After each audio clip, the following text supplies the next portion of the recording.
Morning. I am driving. It is 8:54 Central Time. It's Wednesday, January.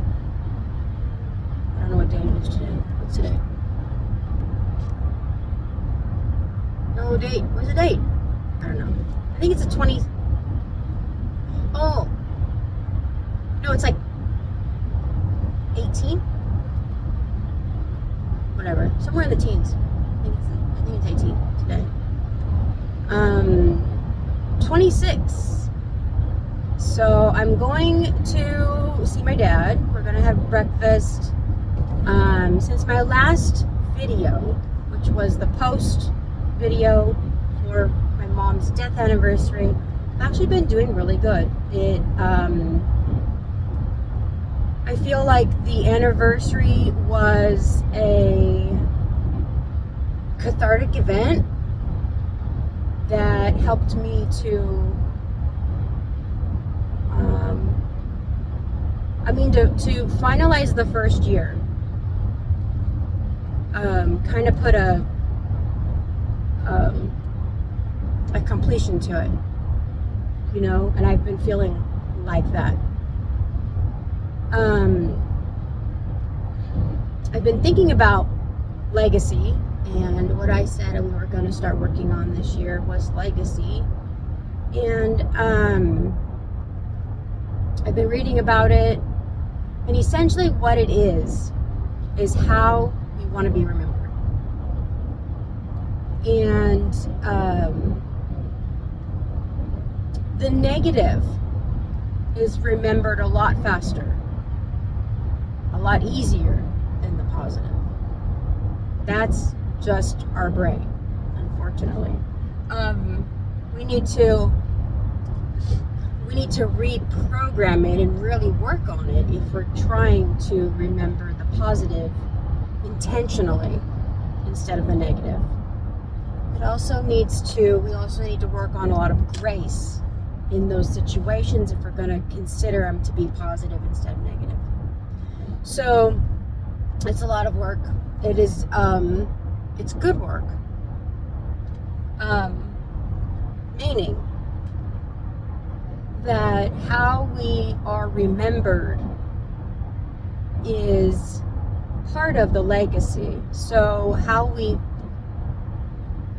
have relationships with other people is how they're going to remember us. I have my set of grandparents, 2 sets of grandparents, right? Obviously. My mom's parents were very sweet people. My granny died when I was 18, and my grandpa died when I was 22.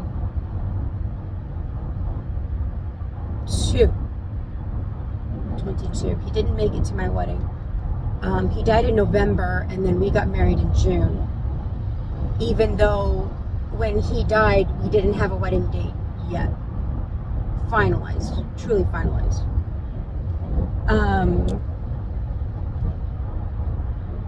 But those are very sweet people. I remember them being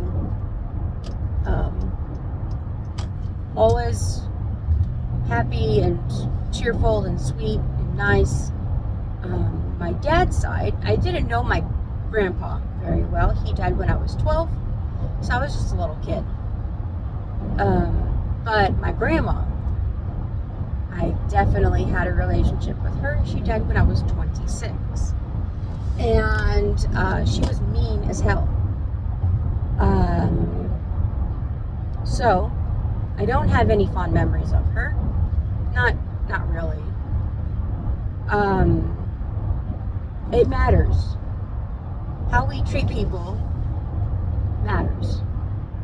If we are going to expect them to remember us in any kind of positive way, but not give them anything to prove it, or to show by it, or to have a positive memory, then it won't work. It won't happen like that. To this day, I'm glad my grandma's dead. The one that died when I was 26, really. I even, after my husband and I got married, he was 22, and I was 23. And we went to visit her in Vegas. Yes, she was the grandma that smoked, gambled, and had gold shoes. That was my grandma. And lived in Vegas. So that's where my grandpa died. So she just decided to set up camp there. But we spent a weekend with her, and that was the first time in my life that I had exposure to her outside of the buffer of my parents. My parents were always around when we were around her. I don't know if that was intentional or not, but as Dale, my grandma always lived far away, so it wasn't like I was ever going to swing by her house and hang out. We lived in California and she was in Nevada, so when my parents went, we went too. And that essentially meant we were going to go sit around her house and do nothing. So this was my first experience as an adult. We went to spend the weekend with her. I came back home and I asked my dad, how were you not suicidal growing up? I recently told him, my dad's now 73. And I brought up that memory with him last week. And I told him I was very serious about that question. I really wanted to know how he wasn't suicidal growing up, being raised by that woman. And being a man, being a boy, they just kind of check out and then they grow up and they're gone, right? So I don't think they paid attention to it much, but she only had 2 boys. They didn't have any girls. The girls, oh my God, if God had given her a girl, that would have been bad. But she didn't have a girl, so that was good. So that was a real question, and he probably just checked out and didn't think about her at all. And that's how he got through it. He moved away. He was done. The other thing that I wanted to bring up briefly today, because legacy, essentially, that's what legacy is.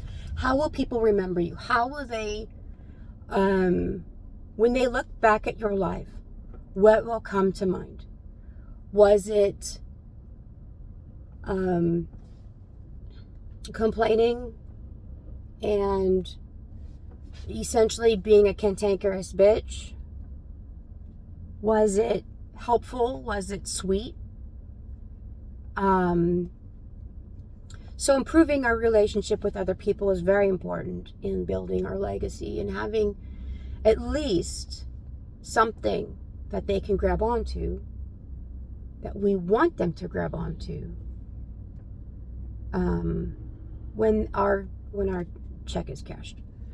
So that is my first thought on legacy today. I am here, so I'm going to go park and have breakfast with my dad, because it is 9 o'clock in the morning. And this weekend, the stomach flu hit my family. I haven't gotten it. It's been a little on the uneasy side since last night, so we'll find out how that goes today. But it hit my 17-year-old second child son. It hit my Monday.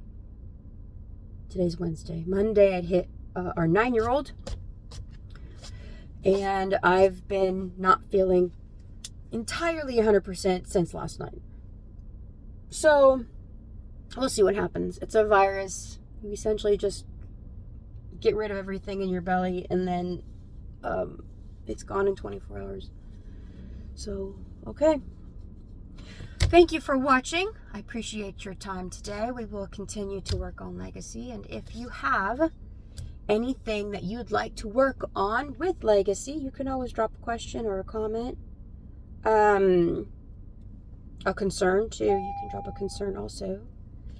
And one of the things that we're going to also go over is with legacy,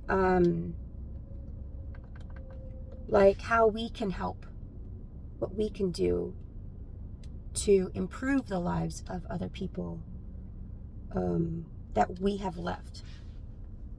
You know, like financials. I'm not a financial advisor. I'm not. I do my own bills. I can't do other people's bills. But you know, leaving an inheritance, leaving something that can help them out. Even if it's just life insurance. You know, and looking at all the facets of life with legacy. So, have a wonderful day, and you take care. I'm going to back up. And have a great week.